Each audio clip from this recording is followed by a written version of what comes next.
Hi everyone, this is John. I come to you with episode 4 and the last episode, at least for a long while, of books from my library that are from university presses. Book hauls that I bring to you in the future, these aren't really book hauls anyway, these are books that have been in my library for sometimes over 10 years.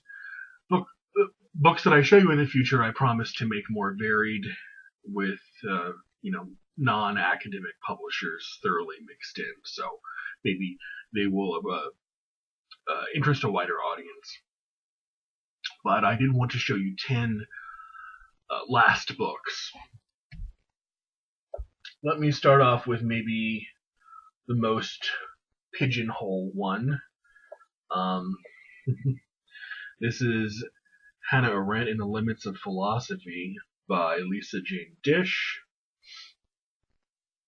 This is put out by Cornell University Press, and the back says, in this new interpretation of the political writings of Hannah Arendt, Lisa Jane Dish focuses on the issue that remains central to today's debates in political philosophy and feminist theory, in the relationship of experience to critical understanding.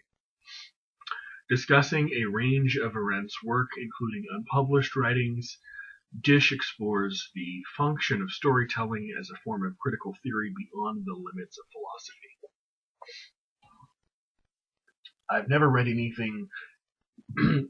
secondary literature on Hannah Arendt except a very, very tiny book published by Julia Kristeva about 20 years ago, which was rather unsatisfying, but much prefer reading Hannah Arendt in the original.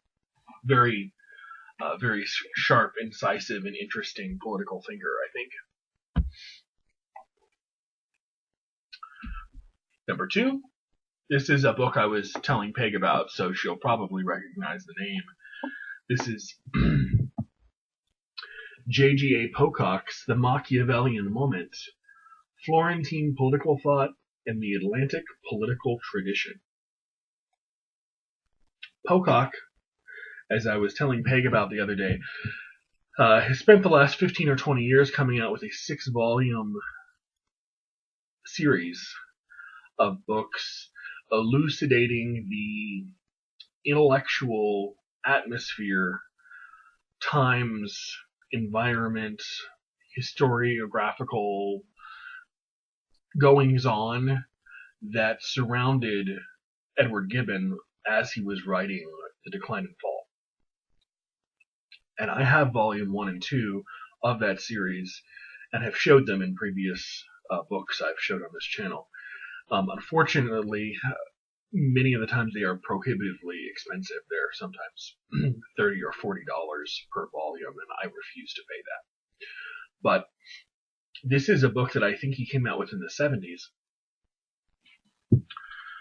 This book is a study of the consequences for modern historical and social consciousness of the ideal of the classical republic revived by Machiavelli and the other thinkers of the Italian Renaissance. J.G.A. Pocock suggests that Machiavelli's prime emphasis was on the moment in which the republic confronts the problem of its own instability in time, which he calls the Machiavellian moment. After examining the problem in the thought of Machiavelli, Guicciardini, Gianniti, Professor Pocock turns to the revival of Republican thought in Puritan England and in revolutionary and federalist America. He argues that the American Revolution can be considered the last great act of civic humanism of the Renaissance, and relates the origins of modern historicism to the clash between civic, Christian, and commercial values in the thought of the 18th century. So that is just exciting in so many ways. Managing to bring in early modern European history with American history in the discussion of republicanism. Lowercase r, obviously. But yes.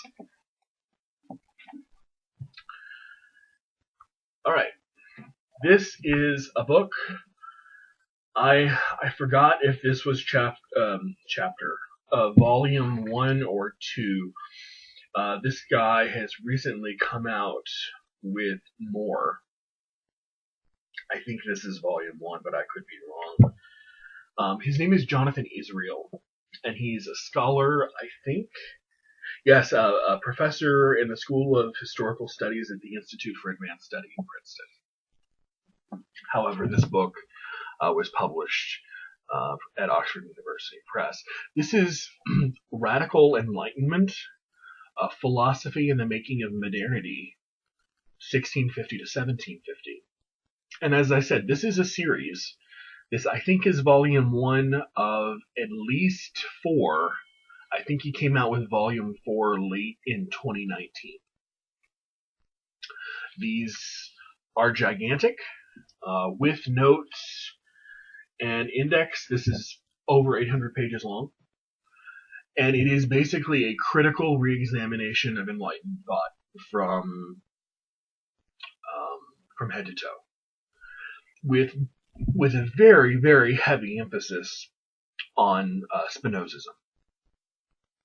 He really, really, really, almost to a revisionist degree, wants to highlight and emphasize the work of Spinoza and how important it was in enlightenment. Also, I think I have at least 1 and 2. I might have 3. Volume 4 is still $40 on used book sites, so I want it, but we'll have to wait.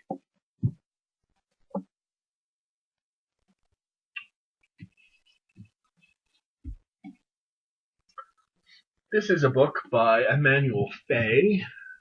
Let's see, where's his name? Right there. Heidegger, The Introduction of Nazism into Philosophy. Translator and forward author there. And this is put out by Yale. With blurbs from Elie Wiesel and Richard Wolin on the back.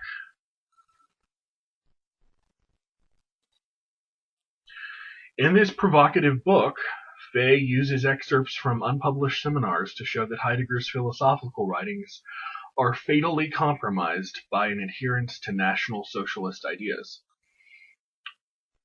Not exactly the newest or most original thesis, but let us go on. In other documents, Fay finds evidence of racist and genocidal views. Fay disputes the view of Heidegger as a naive, temporarily disoriented academician, and instead shows him to have been a self-appointed spiritual guide for Nazism whose intentionality was clear. Contrary to what some have written, Heidegger's Nazism became even more radical after 1935, as Fay demonstrates. He revisits Heidegger's masterwork, Being in Time, originally published as Sein und Zeit in 1927, and concludes in it, Heidegger does not present a philosophy of individual existence at all, but rather a doctrine of radical self-sacrifice, where individualization is allowed only for the purpose of heroism and warfare. Fay's book was highly controversial when it was originally published in France in 2005. Now available in Michael B. Smith's fluid English translation, it is bound to awaken controversy in the English-speaking world. The fact that Heidegger was a Nazi, like I said, is not original, but the degree to which he was, quote-unquote, all in is somewhat original, because there's a lot of debate around that. Some people just say he sort of went along to go along. He didn't want to lose his job, so he just sort of kept his mouth shut and was a yes man. And other people think that he was a real intellectual force, sort of like Carl Schmitt, the famous Weimar era and much later German jurist. All right, next, another wonderful German. Well, unfortunately, another victim of Nazi horrors here, but a writer of the same era. This is, I know a lot of people say Walter Benjamin. That's not how we say his name. His name is Walter Benjamin. He's German, so it's Walter Benjamin. This is the work of art in the age of technological reproducibility and other writings on media. I know the famous essay in here as it was translated, the work of art in the age of mechanical reproduction. That's, I think, its most famous translation, but it is if you know anything that Benjamin wrote, it is this essay, the title essay here. It does not have a blurb, and I guess it really shouldn't if it's a series of essays. Let's see how many there are. 45 essays and a little over 700 pages. There are blurbs by Frank Kermode and George Steiner on the back. Both also two relatively recently deceased literary critics. I loved the work of art in the age of mechanical reproducibility. I thought it was, or mechanical reproduction. I thought it was extremely lucid compared to the way that Benjamin usually writes. I have been putting this off simply because his work can be a little bit on the obscurantist, mystagogic side, and I'm rarely in a mood for that. Even when it comes to philosophy, I tend to prefer something that's a little easier to understand and difficult to wrestle with.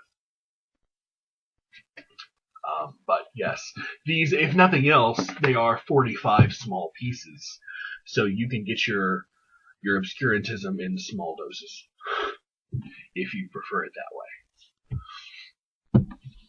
All right, let's do this. This is a wonderful writer.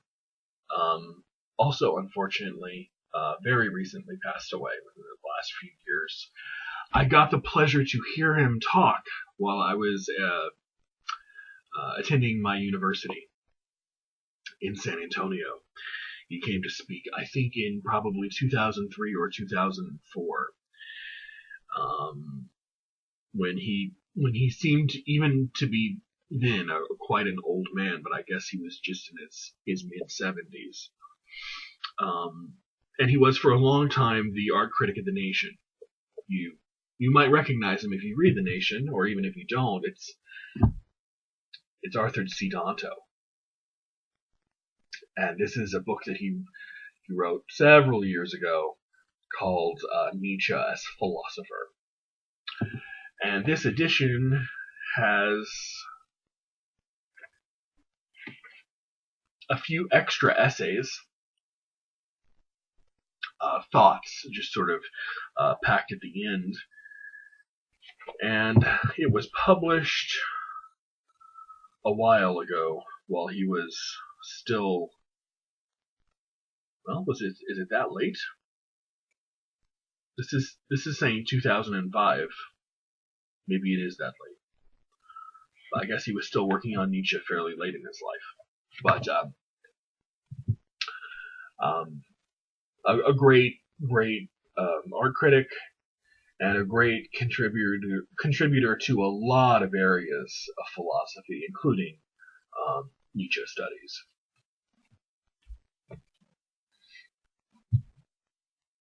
All right, here is a book that I already, let's see, how many do I have? 1, 2, 3, 4, 5, 6, 7, 9, 10. All right, so this is number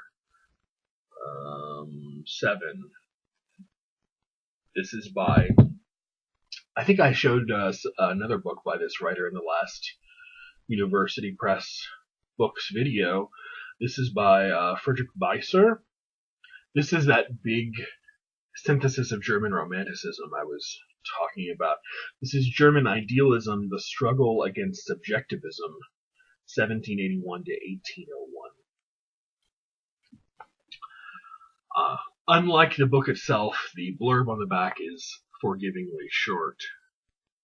One of the very few accounts in English of German idealism, this ambitious work takes and revises our understanding of both the history and the thought of the classical period of German philosophy. As he traces the structure and evolution of idealism as a doctrine, Friedrich Weiser exposes a strong objective or realist strain running from Kant to Hegel and identifies the role of the early Romantics, Hölderlin, Schlegel, and Novalis, as the founders of absolute idealism.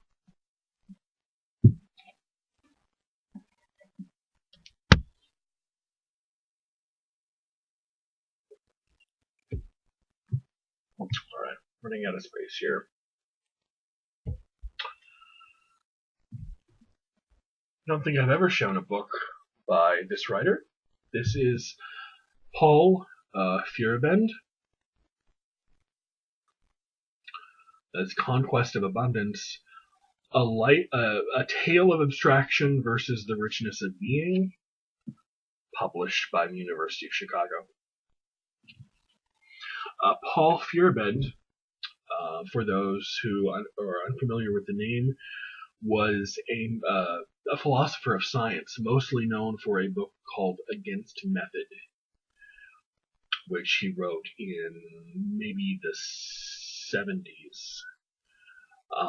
This is a book of essays that are interconnected. Let's see, 12 essays in about 270 pages. From Homeric gods to galaxies to perspective in painting, Paul Feyerabend reveled in physical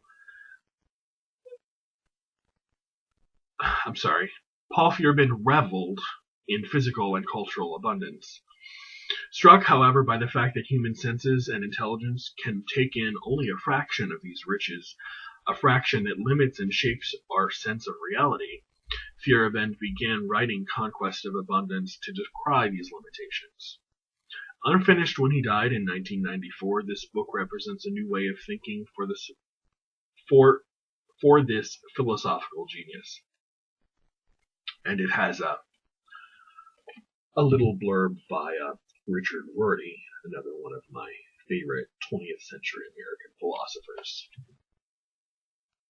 Yay, pragmatism. Okay. Two more.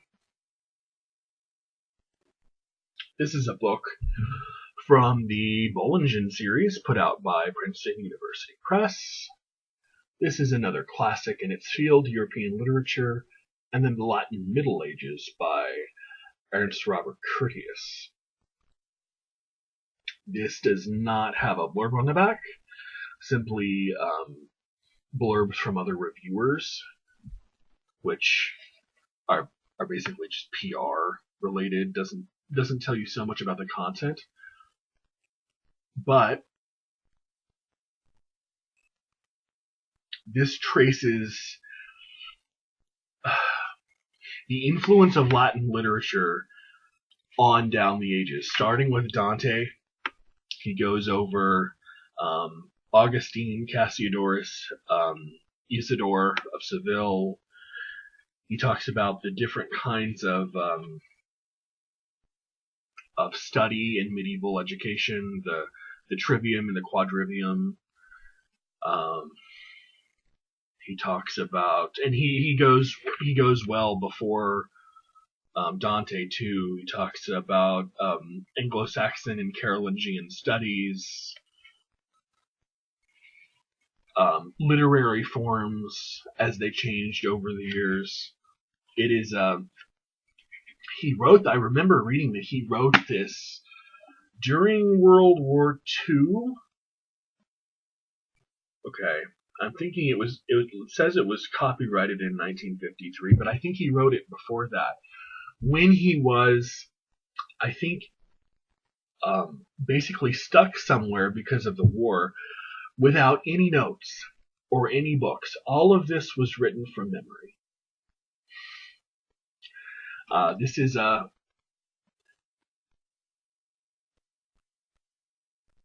600-page book. I mean, a dense. This isn't going to impress many people who write.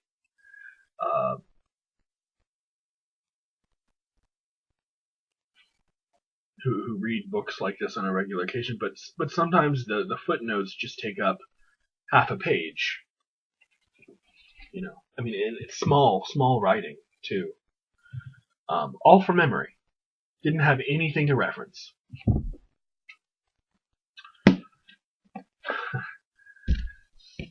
Not sure anyone could do that these days. One last book. I've mentioned one book by this writer before in the past, I think. And that writer is Marina Warner. This is Stranger Magic, Charmed States, and the Arabian Nights. This is put out by Belknap, Harvard. And it is pure brain candy. I'll read you the blurb on the inside front cover. Our foremost theorist of myth, fairy tales, and folk tales explores the magical realm of the imagination where carpets fly, objects speak, dreams reveal hidden truths, and genies grant prophetic wishes. Stranger Magic examines the wondrous tales of the Arabian Nights, their profound impact on the West, and their progressive exoticization and magic since the 18th century when the first European translations appeared. The Knights seized European readers' imaginations during the Siècle des Lumières, inspiring imitations, spoofs, tierqueries, extravaganzas, pantomimes, and Moresque tastes in dress and furniture. Writers from Voltaire to Goethe to Borges, filmmakers from Raoul Walsh on, and countless authors of children's books have adopted these stories. What gives these tales their enduring power to bring pleasure to readers and audiences? Their appeal, Marina Warner suggests, lies in how the story's magic stimulates the creative activity of the imagination. Their popularity during the Enlightenment was no accident. Dreams, projections, and fantasies are essential to making the leap beyond the frontiers of accepted knowledge into new scientific and literary spheres. The magical tradition, so long disavowed by Western rationality, underlies modernity's most characteristic developments, including the charmed states of brand-name luxury goods, paper money, and psychoanalytic dream interpretation. In Warner's hands, The Knights reveals the underappreciated cultural exchanges between West and East, Islam and Christianity, and casts light on the magical underpinnings of contemporary experience, where mythical principles, as distinct from religious belief, enjoy growing acceptance. These tales meet the need for enchantment in the safe guise of Oriental costume. And some absolutely stunningly beautiful full color plates in here.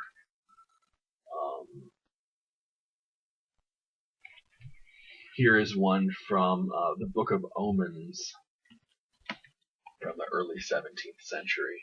There we go. Just a lot of it. Let's see some more.